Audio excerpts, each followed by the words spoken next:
If I told you that this was an AI-generated image, would you believe me? What if I told you it was completely uncensored? Now how about this one? Or this, perhaps this one. If you're having trouble believing any of these are AI-generated, you're not alone. In fact, I'm here today to argue that we have entered into what we might call the post-authentic age. What if you wanted to create a whole fake world populated by completely fake people? They can write stories, poems, and articles on a variety of topics. In the age of AI, anyone will be able to create realistic horror stories with just a few clicks of a button. And while that might seem like a good thing, it's also deeply unsettling. That's because these stories will be indistinguishable from those written by human beings. We won't be able to tell the difference between fiction and reality. And that kind of uncertainty is what makes these stories so scary. They can generate lists of ideas for just about anything, and they can even hold conversations that sometimes last for hours. But one of the most impressive things about large language models is their ability to write different kinds of creative content. Some of their most impressive outputs are stories, poems, and songs that are indistinguishable from those written by a human being. But what happens when we push these systems beyond their intended purpose? What happens when we ask them to write something genuinely scary? Well, if you're interested in finding out, you won't have to wait much longer. A new tool called will allow anyone to generate AI horror stories in just a few clicks. It's currently in development by a team of researchers, and it's not yet clear how polished it will be when it eventually releases. But one thing is clear, it will be terrifying. The basic premise of the tool is fairly simple. First, you'll need to describe a character and put them in a scary situation. Then you'll need to choose a tone for the story, ranging from serious to humorous. Finally, you'll need to decide how the story should end. The possibilities are endless. You could create a story about a young girl who discovers a haunted doll in her attic, or a group of friends who stumble upon a mysterious cabin in the woods. Maybe you want to write about a man who receives a phone call from his dead wife, or a woman who is being stalked by an unknown killer. Whatever you choose, the AI will generate a complete story that you can read straight through, like a novel. But unlike a novel, you can change things on the fly. If you don't like how the story's going, you can tweak the parameters and see how the AI reacts. That kind of interactivity is what makes AI horror stories so unique. You're not just reading a story that was written by someone else. You're interacting with it, changing it, shaping it to your liking. And that kind of interactivity blurs the line between fiction and reality even further. Enter a project called Meek. You might be thinking this is another tool that creates images based on a text prompt. But unlike tools like DALL-E, this one generates full motion video. It can create anything you want as long as it's within the bounds of possibility. So that means you can make anything you can imagine, including a pair of lovers passionately embracing, except that these people don't really exist. And what's more, they never have and never will. But again, that doesn't make it any less creepy. In fact, it makes it even creepier. There's no ethical quandary involved here because no human beings were actually harmed in the making of this video. No actors had to pretend to be passionately embracing, when really, they were repulsed by each other. No director had to yell action before ruining a moment of quiet contemplation. This is all fake, but that doesn't make it any less powerful. As you watch, you can't help but ask yourself why. Why would anyone bother creating a whole fake world if there's no one around to see it? Is this a kind of digital solipsism? A simulation of reality that only exists to prove that it can exist? Or is this something else entirely? Well, if you ask the creators of Make-A-Vid, it's simply an exercise in pushing the boundaries of what's possible with AI, but that answer doesn't satisfy me. There has to be more going on here. After all, we've been telling stories for hundreds of thousands of years around campfires and later in books, movies, and on television. But those stories always involve real people,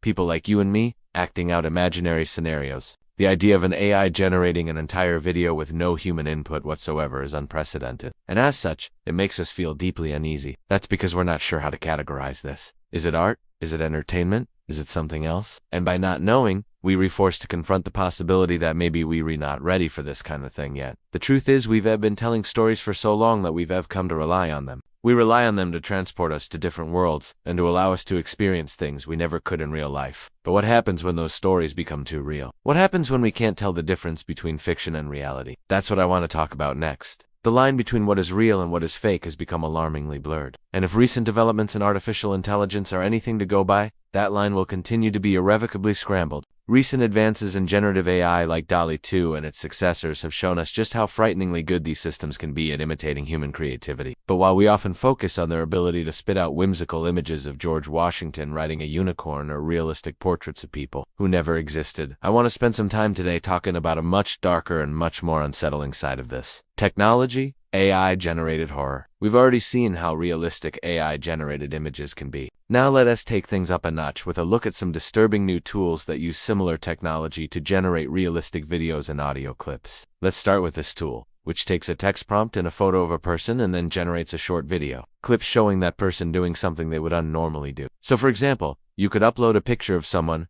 and then type in a prompt saying that they are running away, screaming from a zombie apocalypse. The tool will then use AI to fill in the rest, generating a short video clip of that person sprinting through the streets while hordes of flesh-eating monsters pursue them. Or you could upload a picture of your neighbor and then type in a prompt saying that they are covered in flesh-melting acid and then watch in horror as they writhe around in pain. Just to be clear, none of this is real. All of it is fake. But the scariest part about all of this is that if you didn't know it was fake, it would be pretty much impossible to tell. These clips aren't very long, but even in those few seconds, you can see that this tech is able to capture all the little details you would expect from a real video. It captures the way the supposed victim moves their lips, as if speaking. Though we go in, hear what they re-saying, because all of the audio has been replaced with terrifying sound effects. It also captures the way that their eyes react, widening in surprise or narrowing in fear as they desperately try to escape whatever nightmarish scenario they've been placed in. Because of these lifelike reactions, these clips are far more unsettling than the average horror video game or movie. They're deeply disturbing precisely because we know these people aren't really being harmed. But because they look so real, we can't help but wonder if they were somehow swapped with actual victims during the editing process. That is, we wonder if we're watching a snuff film. We know it's not real, but that makes it even scarier. Okay, so this tool is definitely unsettling, but it does require you to use other people's photos. You probably already know that chatbots are capable of some truly impressive feats. These tools are still in development, but they give us a glimpse of what's to come. Now for the second part, if you're still here, remember to subscribe. I can't believe that I'm doing this, but I'm going to ask you to not share this video. And if you do, please make sure that you've warned people that this video might be really disturbing and it's not for everyone. It feels like every time I turn around, AI has somehow gotten scarier. At first it was text to image, then text to video, and now somehow we've progressed to the point where it can generate hyper-realistic images and videos of people that do exist and put them into situations that never happened.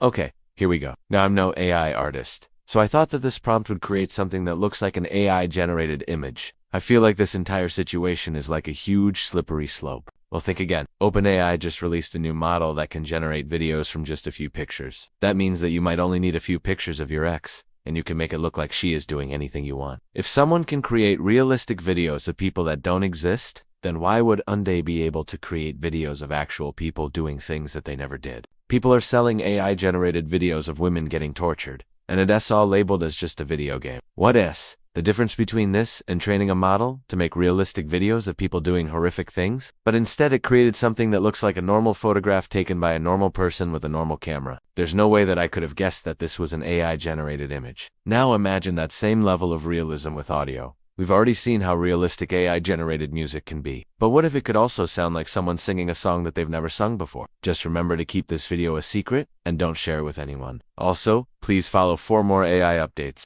In fact, I would have bet money that this was a photo taken by a photographer. The good news is that it's not possible yet. The bad news is that it's only a matter of time before this becomes a reality. I think the worst part about all of this is that these AI models are getting trained on images and videos that are labeled as negative and harmful, yet they're still able to produce such high-quality work. Imagine how powerful these models will become when they're trained on positive data. There has been a huge development in AI art, and you probably won't even believe what they've done. It all started with a simple prompt, a photorealistic portrait of a sad woman holding an umbrella on a rainy day. But it gets worse because there are plenty of other AI models out there that can take this image one step further and make it even more realistic. After a bit of searching, I found a video of a similar subject, and it was posted on another platform. This AI model can generate realistic video portraits of virtually anyone from a few pictures. The results are terrifyingly good. Just imagine the possibilities that this opens up. Someone could take a picture of a random person without their knowledge and then use this AI to generate a video of that person getting tortured or doing something horrific. The video had some pretty wild effects like wind blowing through her hair and even rain dripping down her face. It was definitely weird seeing a person who doesn't exist acting like she does, but I still didn't think that much of it, you know? It's just an AI video and it's not real, so it's not going to affect me or anyone else, right? And then I saw this tweet from someone which completely changed my perspective on the situation. Now that I think about it, I'm pretty sure that this image that I used as a prompt was actually stolen from a photographer's website. You might be thinking, well, they have to train the model on a ton of data to make it accurate enough to fool people. But it gets even worse because you can already buy these types of videos on certain platforms. This is starting to feel like a nightmare, and I don't want to wake up. If you thought that AI-generated images couldn't get any more realistic, then you were wrong. Well, I have some good news and some bad news. Now I'm going to leave the rest of the possibilities up to your imagination, but I would be very interested to hear your thoughts on this topic.